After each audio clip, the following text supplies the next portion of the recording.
تین نمازوں کے اندر بآواز بلند جو ہے نا امام صاحب قرآن مجید کی تلاوت کرتا ہے، جس کو قرات کہا جاتا ہے، اور دو کے اندر جو ہے نا آہستہ آواز سے۔ اس کی وجہ کیا ہے؟ اصل چیز تو یہ ہے، سب سے پہلی بات کہ اللہ اور اللہ کے رسول کا حکم ہے۔ دوسرا اس چیز کا پس منظر یہ ہے کہ آپ صلی اللہ علیہ وسلم ابتدا کے اندر سارے نمازوں کے اندر، چاہے وہ فجر ہو، وہ ظہر ہو، عصر ہو، مغرب و عشاء ہو، ان میں قرات اونچی آواز میں کرتے تھے۔ تو پھر کفار مکہ کیا کرتے تھے؟ وہ آ کر آپ صلی اللہ علیہ وسلم کو تنگ کرتے، جب قرآن کی آواز سنتے، اشعار پڑھتے، بکواس کرتے، گالم گلوچ کرتے، تو جس سے آپ صلی اللہ علیہ وسلم کو بڑی تکلیف ہوتی۔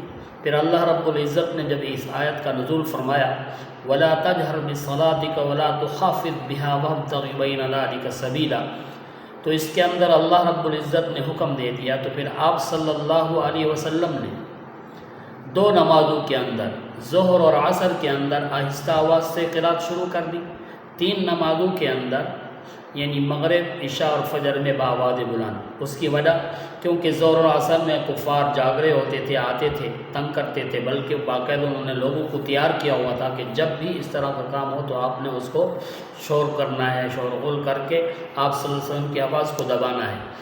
اور مغرب میں وہ کھانے میں مشغول ہوتے تھے، عشاء اور فجر میں وہ سوئے ہوئے ہوتے تھے، جس کی وجہ سے آپ صلی اللہ علیہ وسلم کی یہی مواظبت رہی۔